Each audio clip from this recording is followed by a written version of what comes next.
যদি সমস্ত গাছ থাকতো ওর মধ্যে ছেড়ে দিলে আপনি সহজে বেরিয়ে আসতে পারতেন না। অর্থাৎ 1000 বছর না গেলে ওই কবরস্থান তৈরি হওয়ার কথা নয়।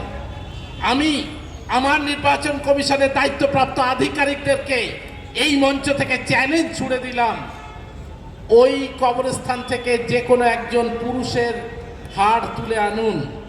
আজ অত্যাধুনিক বিজ্ঞান গবেষণার যুগ, আর আমার ডিএনএ আর ওই হাড় থেকে প্রাপ্ত ডিএনএ টেস্ট করে দেখুন।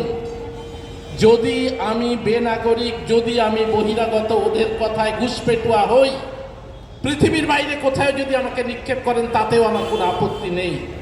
কিন্তু আপনাকে কথা দিতে হবে, যদি আপনি ভুল প্রতিপন্ন হন তাহলে আপনি কি শাস্তি নেবেন। আপনি যে শাস্তি দেবেন সর্বোচ্চ শাস্তিকে মাথা পেতে নেব। আমি আবার এই খোলা মঞ্চে এই শহর কলকাতার বুকে দাঁড়িয়ে বলে যাচ্ছি, আপনি আমাকে বহিরাগত বলেন, আপনি আমাকে ঘুষপেটুয়া বলেন, ইতিহাস বলছে, আমি আবার বলছি, ইতিহাস বলছে আপনার থেকে মূল নিবাসীর রক্ত আমার শরীরে অনেক বেশি। ওই জ্ঞানেশ কুমার না গাধা কুমার, তাকে আমি আবার বলছি, আমি বিশ্বাস করি আপনার থেকে মূল নিবাসীর রক্ত আমার শরীরে বেশি। কেননা আমি তথাকথিত শিডিউল কাস্ট থেকে ধর্মান্তরিত একজন মুসলিম। ধর্মান্তরিত হওয়ার অধিকার আমার সংবিধান আমাকে দিয়েছে, আপনি দেননি। আমার ধর্মান্তরিত হওয়ার জন্য আমার ভোটাধিকার কেড়ে নেওয়ার কোনো অধিকার কোনো সংবিধান আপনাকে দেয়নি, কোনো সংস্থা আপনাকে দেয়নি। আজ আপনি গুনে গুনে, দেখে দেখে, বেছে বেছে একটা বিশেষ ধর্ম সম্প্রদায়ের নাগরিকত্বকে কেড়ে নেওয়ার পরিকল্পনা করছেন। প্রথম ধাপে দাঁড়িয়ে আপনি ভোট অধিকার কেড়ে নিতে চাইছেন। মিথ্যাচারের চোরাবালিতে নিমগ্ন আপনি। যেদিন প্রথম এসআইআর এর ঘোষণা দিয়েছিলেন, গোটা ভারতবাসী জানে, গোটা বাঙালি জানে, আপনি বলেছিলেন 2002-এ নাম থাকলে বা নিকটাত্মীয় নাম থাকলে কোনো কাগজ লাগবে না। ধিক্কার জানাই আপনাকে।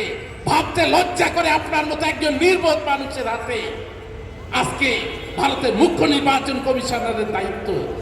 যে সংস্থা পবিত্রতম সংস্থা, সেই সংস্থার দায়িত্ব আপনার মতো একজন নির্বোধের হাতে, যিনি মিথ্যা কথা বলেন, মিথ্যাচারী। লজ্জা করে আপনার জন্য গোটা ভারতবাসীর পক্ষ থেকে আপনাকে ধিক্কার জানাই। এই মিথ্যাচার আপনি কবে থেকে আয়ত্ত করলেন? এই মিথ্যাচারকে যারা পাথেয় করে, ওই রকম পবিত্র আসলে বসে থাকার কোনো অধিকার আপনার নেই। আমি আপনার পদত্যাগ দাবি করি। 2002 সালে আমার যে নাম ছিল, সেই নাম আপনার কর্মীরা ভুলভাবে নথিভুক্ত করেছিলেন। আমি আপনাকে আবারও চ্যালেঞ্জ ছুড়ে দিয়ে বলি, আমার প্রদত্ত কোনো ডকুমেন্টে যদি আমার শামসুল্লাহ নাম থাকে, আপনি আমাকে ভারতের বাইরে বার করে দিন, আমার কোনো আপত্তি থাকবে না। আমি জানি আপনি তা পারবেন না, কেননা কোনো কালেই আমার কোনো ডকুমেন্টে ওই শামসুল্লাহ মণ্ডল এই নাম আমার ছিল না। আপনার কর্মীরা মনোমতো আমার নাম বসিয়েছিলেন। আমার ভুল নাম আপনি নথিবদ্ধ করেছিলেন। আমি আপনার নির্দেশিকা মেনে, আপনার কথা মতো একাধিকবার আবেদন করে আমার সঠিক নাম আমি আপনাদের দ্বারা করিয়ে নিয়েছিলাম। আজ সেই সঠিক নাম 25-এর তালিকাবদ্ধ, আপনি আমাকে দিয়ে সেই নামে ফর্ম ফিল আপ করিয়েছেন। আপনি যেদিন এসআইআর প্রক্রিয়া শুরু করেছিলেন, সেদিন কি আমাকে বলেছিলেন যে 2002 এবং 2025-এর নামে বিভিন্নতা থাকলে তোমাকে কিন্তু লজিক্যাল ডিসক্রিপেন্সির মধ্যে ফেলবো? ঐতিহ্যকে আপনি পথের ধুলোয় মিশিয়ে দিয়েছেন। আর কত খেলবেন? আমি জানি আমার নাম আপনি ভুল করেছিলেন, আমার মায়ের নাম আপনি ভুল করেছিলেন, আমার ভাইয়ের নাম আপনি ভুল করেছিলেন, আপনার কর্মচারীরা ভুল করেছিল। আজ যখন আপনি আমাকে আন্ডার অ্যাডজুডিকেশনে ফেলেন, আমার মা হাউ হাউ করে আমার সামনে দাঁড়িয়ে কাঁদে, আমি আমার মাকে কোনো জবাব দিতে পারি না।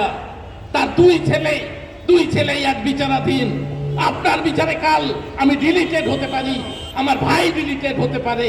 কোন অপরাধের জন্য আপনি আমাকে বিচারাধীন করেছিলেন, এ কৈফিয়ত আজ আপনাকে দিয়ে যেতে হবে।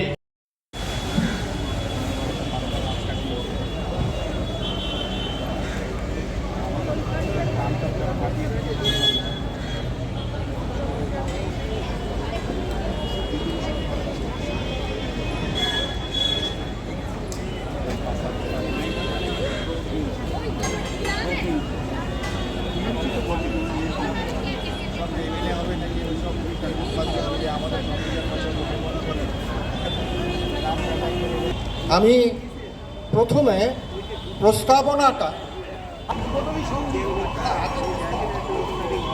27 মার্চ 2026 কলকাতার ধর্মতলায় এসআইআর বিরোধী প্রকাশ্য গণকনভেনশনে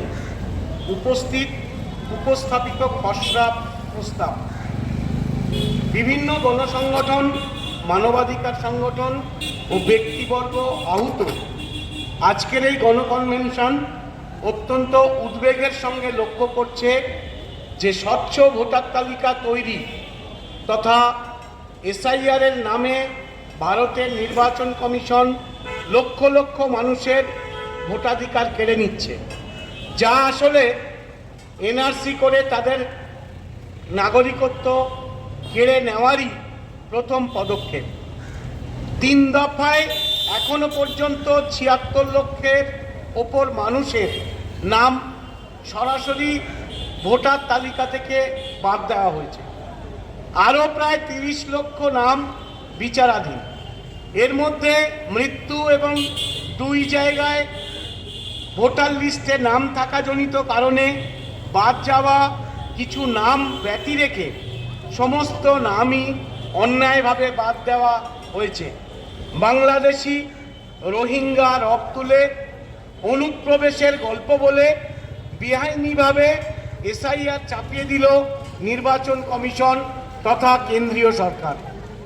অথচ কোনো বাংলাদেশি বা রোহিঙ্গা খুঁজে পাওয়া প্রমাণ এটা পরিষ্কার হয়ে গেছে যে পুরোটাই হচ্ছে আসলে একটা গভীর ষড়যন্ত্র।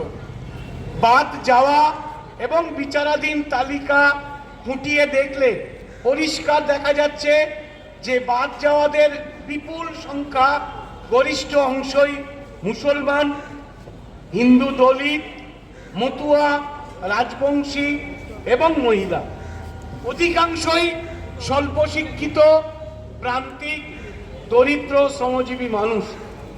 এটা স্পষ্ট যে ভারত সরকার বিপুল মুনাফার সুযোগ করে দিতে চাইছে আরএসএস বিজেপি পরিচালিত ভারত রাষ্ট্র। এই কনভেনশন একই সঙ্গে ভারতের সুপ্রিম কোর্ট এবং সংসদীয় বিরোধী রাজনৈতিক দলগুলোর ভূমিকায় হতাশা প্রকাশ করছে এবং নিজ নিজ ভূমিকা পুনর্বিচার জানাচ্ছে। আজ পুনর্বিচার করার দাবি জানাচ্ছে। আজকের এই গণকনভেনশন এসআইআরের বকলমে এনআরসি করার ষড়যন্ত্রের তীব্র নিন্দা জানাচ্ছে এবং এসআইআর সম্পূর্ণ বাতিলের দাবি জানাচ্ছে। এই কনভেনশন আরও দাবি জানাচ্ছে এসআইআর বাতিল করে আইন অনুযায়ী 2025-এর সংশোধনী তালিকা অনুযায়ী বিধানসভা নির্বাচন করতে হবে। বাদ বা ডিলিট দিয়ে ভোটাধিকার ও নাগরিকত্ব বিচারাধীন রেখে কোনোভাবেই বিধানসভা নির্বাচন করা চলবে না। জন্মসূত্রে নাগরিকত্বের অধিকার ফিরিয়ে দিতে হবে। নাগরিকত্ব আইনের সংশোধনী 1985, 1903 এবং 2019 বাতিল করতে হবে। এসআইআর বাতিল সহ উপরোক্ত সমস্ত দাবিকে এই কনভেনশন আগামীকাল 28শে মার্চ পার্ক সার্কাস ধর্ণামঞ্চ থেকে নির্বাচন কমিশন পর্যন্ত এক মহতী মিছিলের আহ্বান জানাচ্ছে। আলম ইউজিসি অর্থাৎ ইউনাইটেড গার্জিয়ান কাউন্সিলের অন্যতম একজন পরিচালক পাসারুল আলম, আপনাকে অনুরোধ করছি একটু স্টেজে আসার জন্য। সৈফুল্লাহ শামীম, জনাব ডক্টর সাইফুল্লাহ শামীম ভোটাধিকার রক্ষা মঞ্চের পক্ষ থেকে, জনাব রঞ্জিত সুর এপিডিআরের পক্ষ থেকে, নিশা বিশ্বাস এফআইআর সংগঠনের পক্ষ থেকে স্টেজে আসার জন্য অনুরোধ করছি। পশ্চিমবঙ্গ স্বাধিকার রক্ষা মঞ্চের পক্ষ থেকে আনিসুর রহমান পশ্চিমবঙ্গ স্বাধিকার রক্ষা মঞ্চের পক্ষ থেকে আনিসুর রহমানকে স্টেজে আসার জন্য একান্ত অনুরোধ করছি। আব্দুর রউফ বঙ্গীয় সংখ্যালঘু পরিষদের পক্ষ থেকে আব্দুর রউফকে স্টেজে আসার জন্য বিশেষভাবে অনুরোধ জানাচ্ছি। অর্জুন সেনগুপ্ত নবপর্যায়ের পক্ষ থেকে স্টেজে আসার জন্য অনুরোধ করছি। শর্মিষ্ঠা রায় এসআইআর পক্ষ থেকে স্টেজে আসার জন্য অনুরোধ করছি। ধীমান বসাক শান্তিপুর জন উদ্যোগ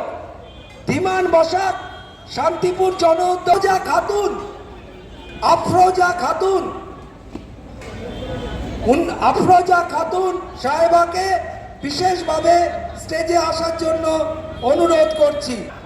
আলিয়া ইউনিভার্সিটি ও এসআইআর এনআরসি বিরোধী যে পার্ক সার্কাস ধর্ণা মঞ্চ তার পক্ষ থেকে বিশেষভাবে অনুরোধ জানাচ্ছি। ইয়াজ মাদ্রাসা ছাত্র সংগঠনের সাধারণ সম্পাদক ইয়াজকে আসার জন্য বিশেষভাবে অনুরোধ জানাচ্ছি।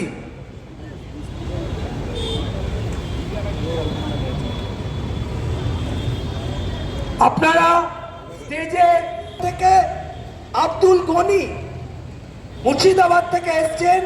এসআইআর এনআরসি বিরোধী সংগঠনের পক্ষ থেকে আব্দুল গনিকে স্টেজে আসার জন্য অনুরোধ জানাচ্ছি।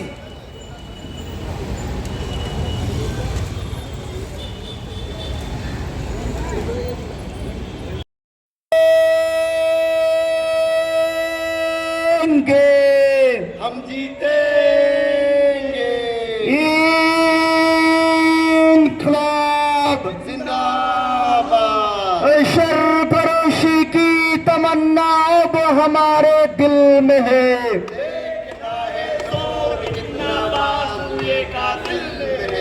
सरफरोशी की तमन्ना अब हमारे दिल में है।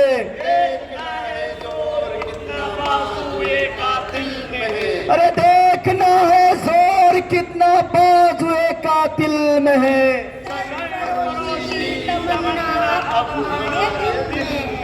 खून से खेलेंगे होलीगर वतन मुश्किल में है।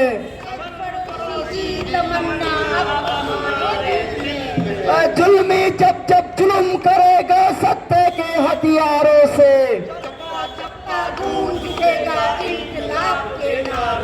अरे चप्पा चप्पा गूंज उठेगा इनकलाब जिंदाबाद। इनकलाब इनकलाब इनकलाब जिंदाबाद। আমাদের সংগ্রাম ছাত্র যুবর সংগ্রাম এসআইআর এর বিরুদ্ধে এ লড়াই চলছে চলবে। এসআইআর এর বিরুদ্ধে এ লড়াই চলছে চলবে। রাজপথ বলছে এ লড়াই চলছে চলবে। গণেশ কুমারের বিরুদ্ধে এ লড়াই চলছে চলবে। এসআইআর এর নামে নাগরিকত্ব হরণ করা হচ্ছে কেন? নির্বাচন কমিশন জবাব দাও। বৈধ ভোটারকে অবৈধ করা কার স্বার্থে? নির্বাচন কমিশন জবাব দাও। আরে জবাব চাই, জবাব দাও। জবাব চাই, জবাব দাও। সংগ্রাম ও গ্রামনগর মঠ পাথার বন্দরে ডাক পাঠাই জট বাঁধো তৈরি হও। বাঁধো তৈরি হও। এই জট বাঁধো জট বাঁধো জট বাঁধো তৈরি হও। কার ঘরে জ্বলেনি দ্বীপ চির আধার নিষ্প্রদীপ ডাক পাঠাই জট বাঁধো